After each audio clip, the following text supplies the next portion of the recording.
l'éducation, l'espoir de demain vous salue et vous apporte le suivi de la méthode interrogative. Nous avons vu sa définition, les types de questions posées aux apprenants. Maintenant, nous allons voir les étapes de la planification des questions. Étape de la planification des questions. Le professeur doit déterminer l'objectif de ces questions. Son objectif devrait l'aider à déterminer le niveau des questions qu'il posera. Sélectionner le contenu des questions, c'est-à-dire choisir des sujets qu'il juge importants plutôt que futiles. Les élèves étudieront et apprendront en fonction des questions que le prof leur posera. Ne les induisez pas en erreur en mettant l'accent sur des éléments moins importants. Posez des questions qui exigent une réponse approfondie ou au moins une réponse de contenu. Évitez les questions auxquelles on peut répondre par oui ou non. À moins que vous n'ayez l'intention de poser d'autres questions pour explorer le raisonnement. Tant que le prof ne maîtrisera pas le questionnement en classe, il doit rédiger ses questions principales à l'avance. Organisez votre liste dans un ordre logique, du spécifique au général, du niveau inférieur au niveau supérieur. Un ordre lié au contenu. Si vous pensez à des questions supplémentaires ou meilleures pendant le processus d'interrogation, vous pouvez être flexible et les ajouter ou les substituer à certaines des questions prévues.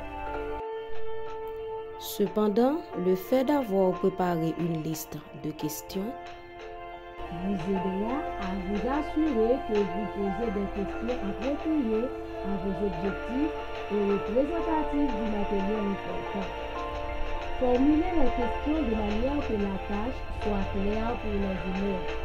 Des questions telles que qu'en est-il des affaires étrangères? Ne mènent pas souvent à des questions et des discussions productives. Qu'avons-nous dit sur la liaison chimique? Est trop général à moins que vous ne cherchiez uniquement à revoir les éléments dont les élèves se souviennent. Vos questions ne doivent pas contenir les réponses. Évitez les questions à réponse implicite lorsque vous cherchez véritablement une réponse de la part de la classe. Par exemple, questions telles que « N'est-ce pas que le corps humain a trois parties ?» n'encourage pas les réponses des élèves. Lorsque vous planifiez vos questions, essayez d'anticiper les réponses possibles des élèves. L'anticipation des réponses des élèves devrait vous aider dans votre planification en vous obligeant à vous demander si la formulation est exacte, si les questions me concentrent sur l'objectif que vous avez en tête et si vous avez suffisamment de flexibilité pour permettre aux élèves d'exprimer leurs idées dans leurs propres mots. Donc, vous pouvez envisager les points suivants. Quelles sont les idées fausses typiques qui peuvent conduire les élèves à des réponses incorrectes? Est-ce que je pose une question ouverte ou fermée? Quel type de réponse est-ce que j'attends des élèves? Une définition? Un exemple? Une solution?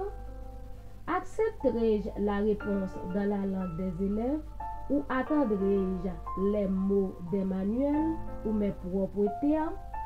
Quelle sera ma stratégie pour traiter les réponses incorrectes? Que vais-je faire si les élèves ne répondent pas? Un enseignement efficace est fondé sur une série de décisions prises dans un contexte donné.